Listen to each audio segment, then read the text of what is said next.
Hey guys, thank you for checking out our YouTube video today. My name's Sean Elders and this is Pinnacle Combat Arts.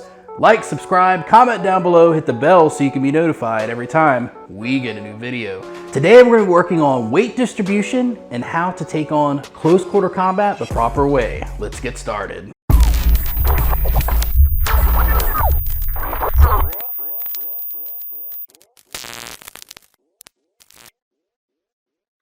One of the issues that I see across the board when it comes to traditional martial arts, it could be Kung Fu, Wing Chun, karate, a lot of the traditional styles, or just somebody just a person that just gets into a street fight is once they get into that close quarter position where they start swinging, okay, their weight distribution and how they stand changes and puts them into a vulnerable position, okay? So what do I mean by that? For instance, I'm gonna pick on Wing Chun today. I love Wing Chun. First of all, I always say that. I love Wing Chun. Wing Chun is the key, you know, I love it. I've been studying it. I've had 7 different Wing Chun instructors. But I'm gonna use this as an instance because you have to remember that Wing Chun was developed over 400 years ago. So that's a very important part of this whole thing is that you need to remember that just because you know, there's a traditional martial arts style out there and it can be effective in a street fight if they do certain things depending on what range it is. Today we're talking about, the range that we're talking about is that boxing range, okay? So a lot of times you see some traditional styles, they're either used to being in kicking range. So we could be in this range right here, okay? Where we're a little bit distance, where I can throw a kick and throw a punch, but we're staying outside the pocket, if we use boxing terms.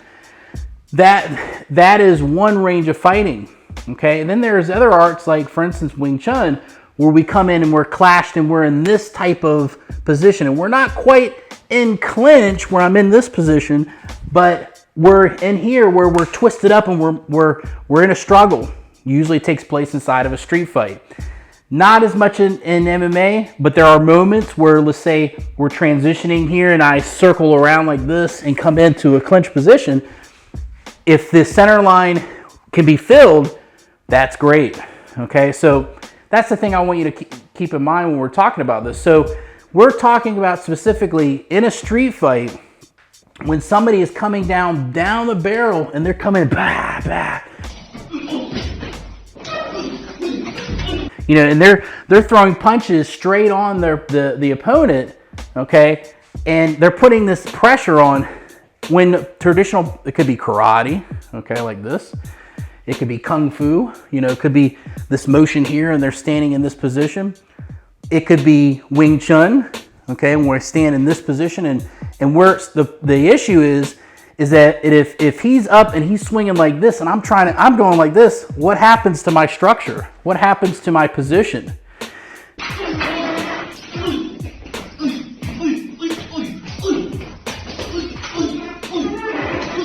The problem is they're coming in like this. So how do I deal with that? Just because you train in a different martial art like Wing Chun or, you know, karate or any of the other styles doesn't mean that you can't prepare yourself for a street fight in today's world where if somebody barrels down on you, you need to develop the skills for that kind of close quarter because not everybody's going to give you a center line motion where we start like this or we're fighting down the center line or whatever the case may be. Sometimes it's out here. Sometimes it's the guy's taller than you or the guy, like he's taller than me right now. Lennon's taller than me. And if he's barreling down like this, if I sit back and I'm trying to, and I'm like, you know, and I'm trying to use all these traditional things against a boxer, you're gonna run into some problems. This is why Bruce Lee, for instance, he started to realize, getting into street fights, he started realizing watching street fights take place.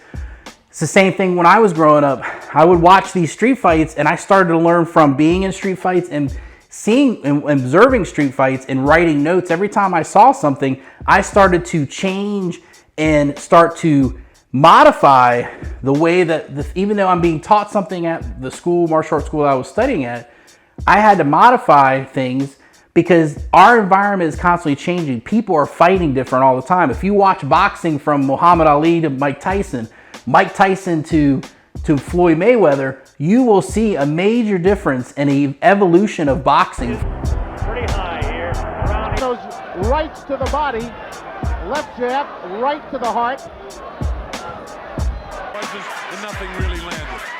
Mayweather is so slick defensive. This kid impresses me so much. For instance, and it goes across the line. Doesn't matter if it's street fighting, doesn't matter if it's Brazilian Jiu-Jitsu, doesn't matter if you're looking at MMA and you're looking inside of MMA from 93 to now. There has been a major amount of evolution and change over the time. So you have to keep that in mind. You can't be training necessarily all the time as if you were 400 years ago, unless you're just doing it as a hobby. But we need to stay realistic to the expectations of what takes place out in the street. People fight differently than they fought 400 years ago, okay? There's more things that have come into play. So we have to change that structure. So if you're a traditional martial artist, a lot of times what I'll see is everybody stands in this erect position. It could be in karate, okay? It could be, you know, the Wing Chun. It could be whatever style, it doesn't matter. But they're standing like this. They're standing erect like this. So what we have to do is we have to do two things. We have to bring in some boxing concept, because boxing is the main structure and it's one of the structures that takes place inside of a street fight.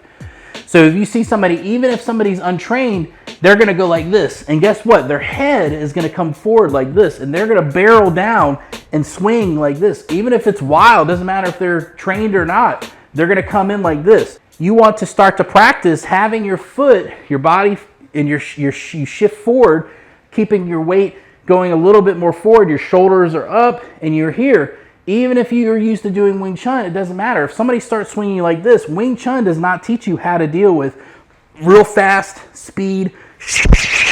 You know, they're not doing this motion. You better learn how to deal with that type of fighting. You're not going to sit there and do, you know, look like the Matrix, you know.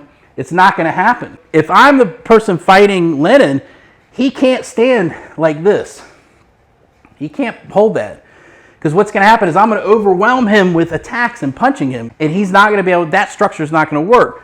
But if he moves his body weight forward a little bit, and then I'm throwing, he's using his hands, he's using his head, he's using all these different positions. See that? He's able to move his head right to left, duck, bob, weave, slip, parry, you know, all those different things. So I'm able to, see, and he's dealing with it, okay? Is he going to get every single one? No. Okay? So at home, I don't care what style you are. You need to learn how to move your head back and forth, duck, keep a high guard, parry, catch, you know, slip, bob and weave. Okay? All those things need to be practiced. I've got videos to show you and help you with that down our YouTube channel. Check it out. If you have any questions, please ask. Hope you guys learned something from this. I'll see you next time. Go to our website, pinnaclecombatarts.com. There you can find out more about what I do and the classes that I provide. Thank you guys so much for your support, and have a great day.